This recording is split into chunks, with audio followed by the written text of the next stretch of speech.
ലോക്സഭാ തെരഞ്ഞെടുപ്പിന്റെ 6ാം ഘട്ട വോട്ടെടുപ്പിനുള്ള പരസ്യ പ്രചാരണം ഇന്ന് അവസാനിക്കും. 6 സംസ്ഥാനങ്ങളിലും 2 കേന്ദ്രഭരണ പ്രദേശങ്ങളിലുമായി 58 മണ്ഡലങ്ങളിലാണ് മറ്റന്നാൾ വോട്ടെടുപ്പ് നടക്കുക.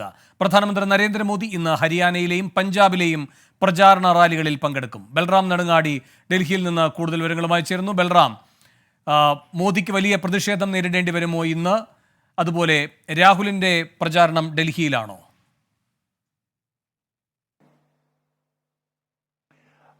വേണു, പ്രധാനമന്ത്രി നരേന്ദ്രമോദി ഇന്ന് 2 പ്രചാരണ പരിപാടികളാണ് നിശ്ചയിച്ചിരിക്കുന്നത്. ഒന്ന് ഹരിയാനയിലും ഒന്ന് പഞ്ചാബിലുമാണ്. ഈ 2 സംസ്ഥാനങ്ങളുമാണ് കേന്ദ്ര സർക്കാരിനെതിരെ നടന്ന ഏറ്റവും വലിയ പ്രതിഷേധമായ കർഷക സമരത്തിന്റെ പ്രഭവ കേന്ദ്രങ്ങൾ. ഈ തെരഞ്ഞെടുപ്പ് പ്രഖ്യാപിച്ചതിന് ശേഷം അവിടെ നടക്കുന്ന പ്രചരണങ്ങൾക്കിടയിൽ പോലും BJP നേതാക്കൾക്കും സ്ഥാനാർത്ഥികൾക്കുമെതിരെ പ്രതിഷേധങ്ങൾ ഈ കർഷകരുടെ ഭാഗത്തു നിന്നും നേരിടേണ്ടി വരുന്നുണ്ട്. പലപ്പോഴും അക്രമ സംഭവങ്ങൾ പോലും കഴിഞ്ഞ ദിവസങ്ങളിൽ ഈ സംസ്ഥാനങ്ങളിൽ നിന്നും റിപ്പോർട്ട് ചെയ്യപ്പെട്ടിരുന്നു. ഇങ്ങനെ ഒരു സാഹചര്യം നിലനിൽക്കെയാണ് പ്രധാനമന്ത്രി ഈ 2 സംസ്ഥാനങ്ങളിലും പ്രചരണത്തിനായി എത്തുന്നത്.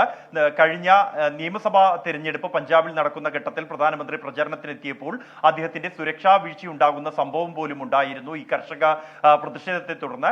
എന്തായാലും ഇത്തവണ അദ്ദേഹത്തിന്റെ പ്രചരണത്തിന്റെ ഭാഗമായുള്ള സന്ദർശനത്തോടനുബന്ധിച്ച് കർശന സുരക്ഷാ ക്രമീകരണങ്ങൾ ഒരുക്കിയിട്ടുണ്ട്. രാഹുൽ ഗാന്ധി ഇന്ന് 2 പ്രചരണ പരിപാടികളും നിശ്ചയിച്ചിരിക്കുന്നത് ഡൽഹിയിൽ തന്നെയാണ്. ദിൽഷാദ് ഗാർഡനിലാണ് അദ്ദേഹത്തിന്റെ ഒരു പരിപാടി, മറ്റൊന്ന് മംഗോൾപുരിയിലാണ്.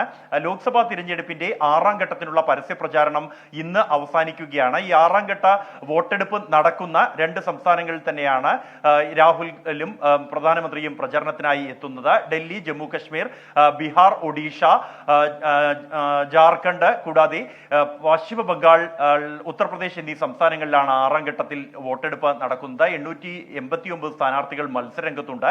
ഒട്ടേറെ പ്രമുഖർ ഈ ഘട്ടത്തിലും മത്സരരംഗത്തുണ്ട് എന്നുള്ളത് ശ്രദ്ധേയമാണ്. 2 മുൻ മുഖ്യമന്ത്രിമാർ, ഹരിയാന മുൻ മുഖ്യമന്ത്രി മനോഹർ ലാൽ ഖട്ടാർ, ജമ്മു കശ്മീർ മുൻ മുഖ്യമന്ത്രി മെഹബൂബ മുഫ്തി, കൂടാതെ കേന്ദ്രമന്ത്രിയായ ധർമ്മേന്ദ്ര പ്രധാൻ, മുൻ കേന്ദ്രമന്ത്രി മേനക ഗാന്ധി അടക്കമുള്ളവർ മത്സരരംഗത്തുണ്ട്. ഡൽഹിയെ സംബന്ധിച്ചിടത്തോളം കനയ്യകുമാർ അടക്കമുള്ളവർ ഈ ഘട്ടത്തിലാണ് ജനവിധി തേടുന്നത്. കടുത്ത പ്രചരണം നടന്നുകൊണ്ടിരിക്കുന്നു.